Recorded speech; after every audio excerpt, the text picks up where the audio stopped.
Have you ever wondered what mothers in Victorian England gave their babies when they cried at night? Not milk, not tea, but opium. Bottles of laudanum lined pharmacy shelves, sold without prescription, advertised in newspapers, even flavored with sweet syrups to keep infants quiet. Respectable ladies sip morphine like wine. Doctors prescribed opium for coughs, cramps, insomnia, grief, anything. By the mid-1800s, Britain wasn't just trading opium in China. It was drowning in its own silent epidemic behind the lace curtains of London drawing rooms. Addiction spread like wildfire. Almost no one dared to call it what it was. Before we begin, I want you to get comfortable. Dim the lights, put on your headphones, let the outside world fade away. This story is long, filled with shadows and whispers, but also revelations and echoes that still haunt us today. Breathe deeply. Let my voice guide you through the opium haze of Victorian London. And before we step inside this world, tell me in the comments, where are you watching from? And what time is it right now? Opium was not new. It came from the dried sap of the poppy, used for thousands of years in Mesopotamia, Egypt, and Greece. But in Victorian England, it was refined, bottled, and sold in every corner of society. Laudanum, opium dissolved in alcohol, became the drug of choice. It was cheap, effective, and widely available. Unlike gin or whiskey, it wasn't frowned upon. It was medicine. Mothers gave Godfrey as cordial or mother as friend opium-laced syrups to infants to quiet their cries. These concoctions were so common that infant deaths from overdose barely raised an eyebrow. Addiction was woven into the nursery, but it wasn't only babies. The true victims of the Victorian opium wave were women. Respectable women were expected to be delicate, frail, and constantly unwell. Doctors prescribed laudanum for headaches, menstrual pain, female hysteria, insomnia, even sadness. A woman could visit her doctor for almost any complaint and leave with a bottle of opium.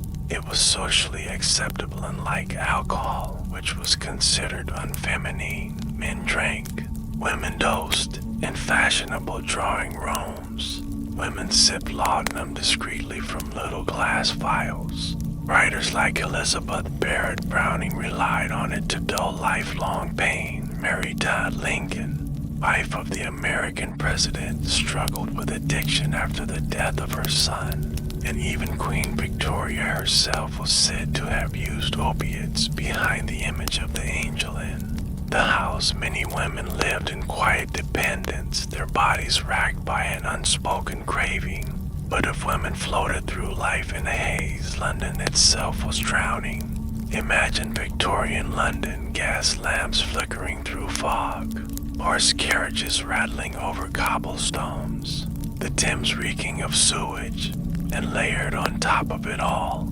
the invisible haze of opium. Pharmacies sold it openly, street vendors sold it cheaply, newspapers advertised it boldly, and doctors prescribed it constantly.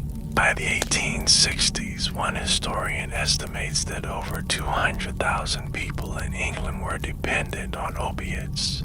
Opium dens, immortalized later in literature, did exist, especially in London's East End, run by Chinese immigrants, but the real epidemic wasn't in smoky basements, it was in middle class parlors, in nurseries, in the bottles of medicine on every family's shelf. And the irony is cruel, because while Londoners swallowed opium by the drop, Britain was waging wars to force it on another nation across the world.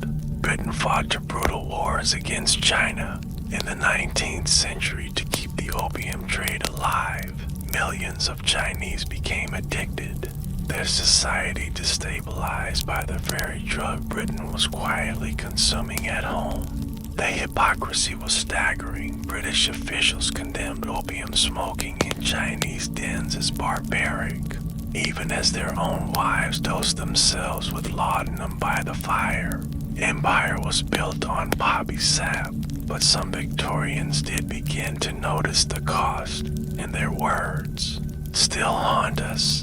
Thomas D. Quincy's Confessions of an English Opium Eater shocked the public in 1821.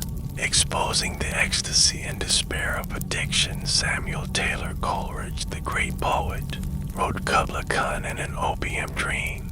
Charles Dickens described addicts in his novels. For some, opium unlocked creativity. For others, it destroyed it. Writers and thinkers struggled between inspiration and ruin, their genius bound to the same poison their society called medicine. But every high comes with a crash, and Victorian England was about to face the consequences. By the late 1800s, doctors began to recognize the dangers. Women wasted away from constant dosing. Babies died in their cribs from overdoses of syrup. Workers lost themselves in dependency. Slowly, regulation crept in. Pharmacies faced restrictions. Opium was pushed from homes into the shadows, reborn as heroin in the 20th century. What was once ordinary became criminal. But perhaps the most haunting part of this history is how familiar it feels. Victorian England believed opium was harmless, safe, even beneficial. Doctors prescribed it casually. Patients trusted it blindly. Addiction was hidden behind respectability. And doesn't that sound familiar? In the 21st century, we live through another opioid crisis. Prescriptions, pills, and silent epidemics. The ghost of laudanum still lingers. The past is not past. So what was the opium epidemic of Victorian London? It was a tragedy hidden in plain sight. A story of women trapped by expectation, of infants dosed into silence, of a city floating in a chemical dream. It was a silent plague that shaped literature, empire, and lives, and one that still whispers in our own time. Close your eyes, take a deep breath, imagine the gas, lamps dimming, the streets falling silent, the taste of laudanum bitter on the tongue. The story of Victorian opium is not over. It lingers in memory, in history, in us. If you want to keep walking with me into forgotten shadows of the past, don't stop here. Click on my other videos where we uncover more strange, tragic, and hidden histories together. We'll keep the past alive one night at a time. Good night.